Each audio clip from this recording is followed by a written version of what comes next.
Megérkeztünk Kuala Lumpurba. Hát mondhatom, hogy Langkawi volt az eddigi legszarabb szállásunk, most pedig megérkeztünk a legjobbba. Mondjuk ez egy szállodai szoba, ahhoz képest nem volt drága, és hát itt minden. A nappalink az egy hatalmas nappali, van külön konyha, tehát lehet főzicskélni, hálószoba is hatalmas, a fürdőszobában külön mosógép, tehát ez egy elég nagy, inkább apartmannak mondanám, vagy inkább egy kis lakásnak. Ez az eddigi legjobb szállásunk. Itt Kuala Lumpurban, hát az első hely az egy ilyen botanikus garden, egy botanikus kert lesz. Fogunk majd menni nyilván a belvárosba, felhőkarcolók, Petronas tornyok, street food, sétálóca, stb. Mert azt is meg kell nézni, meg is akarjuk. Csak most az első kirándulásunk ez ide ebbe a botanikus kertbe irányult. A pár szó akkor Malajziáról, illetve Malajzia gazdaságáról, mert hogy Kuala Lumpur az egy hatalmas főváros, egy modern, egy techno főváros, és Malajzia a dél-ázsiai országok közül az egyik, hanem a legdinamikusabban fejlődő gazdasággal rendelkezik. Az olajból és a gázból származó bevételeket az oktatásra, a gazdaságba pumpálták vissza, és ezért is válhatott egy ekkora sikertörténetté a maláj gazdaság. Még olyan túl sokat nem látunk a fővárosból, de amit így a taxiból látunk, az teljesen alátámasztja, tényleg egy nagyon modern, egy techno főváros. Tehát itt tulajdonképpen minden van. Nem véletlenül költöznek a nyugati országokból, és egyre többen családostul ide. 76 éves a hölgy, ide jött hozzánk érdeklődni, hogy honnan jöttünk.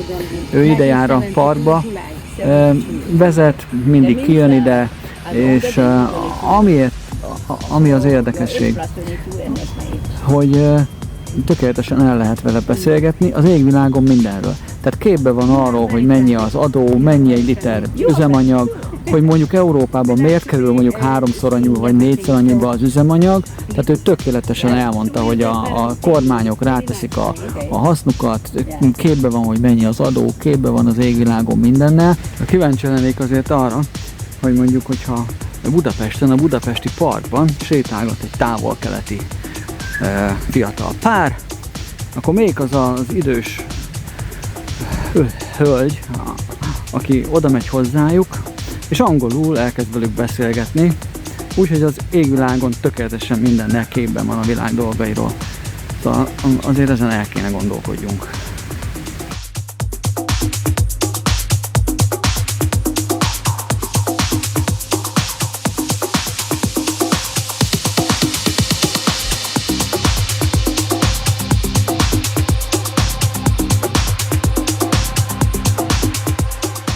Kuala Lumpur belvárosa este.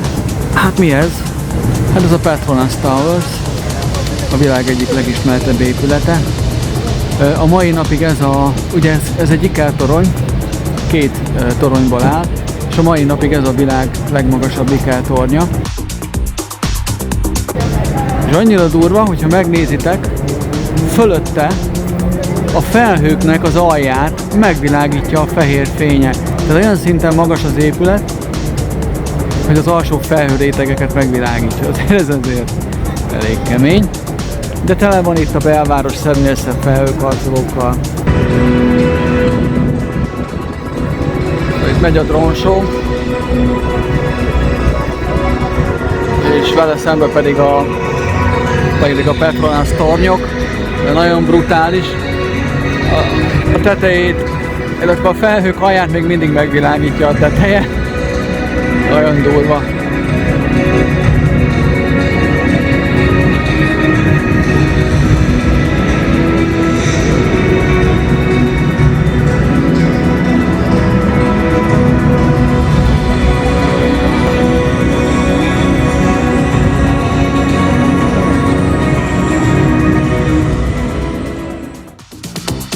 Ez pedig már egy másik este. és a toronynak a másik oldala. Tegnap a Petronas tornyoknak a másik oldalán voltunk, ahol volt a drone show. Ezen az oldalán pedig minden este egy ilyen vízi show van, egy ilyen szökőkút show van. Mindjárt fog kezdődni.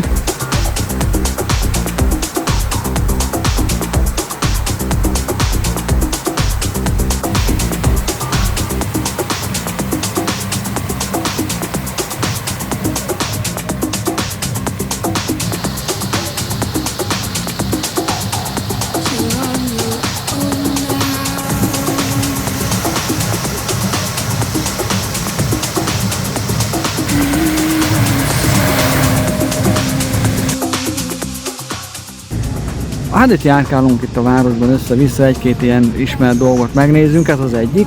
Ez a Szabadság tere, ugyanis itt kiáltották ki Malázsia függetlenségét 1957. augusztus 31-én, és ennek tiszteletére felhúztak egy nagyon magas zászlórudat, aminek a végén van egy maláj zászló. Ez a világ legmagasabb zászlórudja, és ugyanezen tér mellett meghagyták még a gyarmati időkből ezt a nagy zöld területet, körbe gyarmati épületekkel, a tradíció miatt ez megmaradt. Ez most hát ilyen piknikező hely, itt a felhőkarcolók között. Hát ez a nagy terület itt vagyonokat érne egyébként.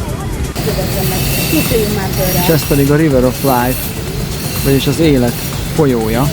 Itt elméletileg este ez az egész rész itt kékbe borul, kék színnel van megvilágítva, de ami már most is látszik, hogy oldalról folyamatosan ilyen párák fújnak mind a két oldaláról.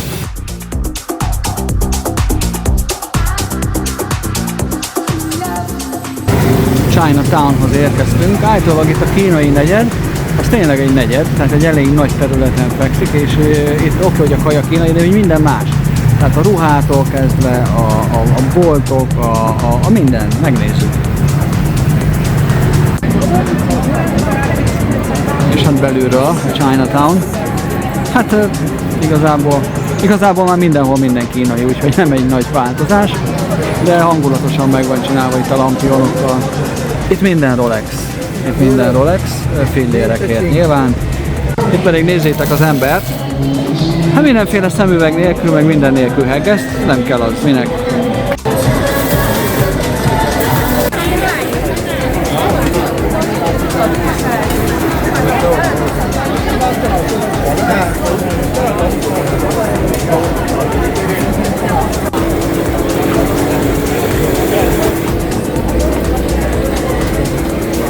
Jobbnál jobb szemüveg, és mindegyik polarized.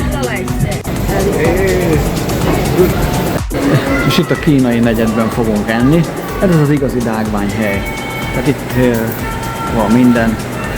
A konyhán, papucs, kis lakás.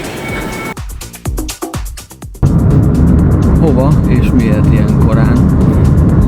Hát elmegyünk az egyik legfontosabb látnivalóhoz itt Kuala Lumpurban. Ez a Batu Caves, ez a Batu barlangok. Ez Kuala Lumpur legfontosabb hindu szent helye. Lehet, hogy megvan nektek ez a hely onnan, hogy egy ilyen 300 lépcsőfokos széles lépcső vezet fel az egyik fő szent helyre, illetve a fő barlangnak a bejáratához. Illetve egy nagy aranyszobor is van az aljában. Jövünk ilyen korán, mert az egyik taxis haverunk ajánlotta, hogy napfelkeltét onnan kell megnézni. Mert egyrészt nincsen tömeg, másik meg, hogy ennek ilyen nagyon spirituális jelentősége van, nagyon szép a hely.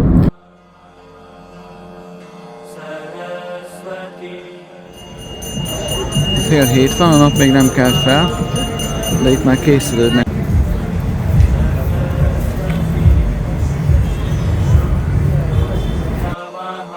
Távolban már látszik a szobor, és tök jó itt a kő, nézzétek! Érkezünk a főtérre. És ott a lépcső. Hatalmas ez a szobor, ami hát közel 300 lépcsőfok. és a tetejére kell, hogy menjünk, és onnan kell megvárni a napfelkeltét, legalábbis ezt ajánlotta a taxis. De már most tömeg van.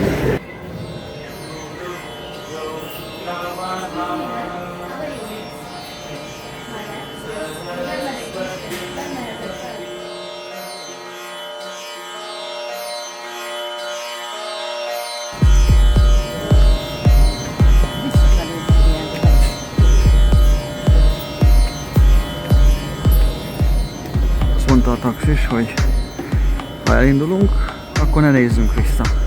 De én azért csak visszanézek. Ez még semmi magasság.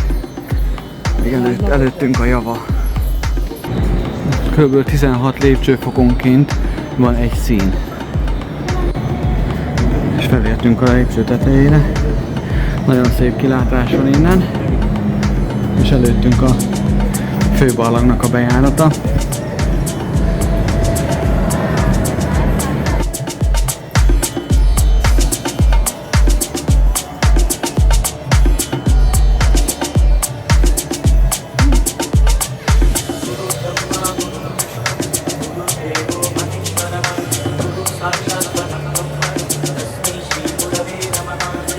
És velünk szemben pedig a fő templom.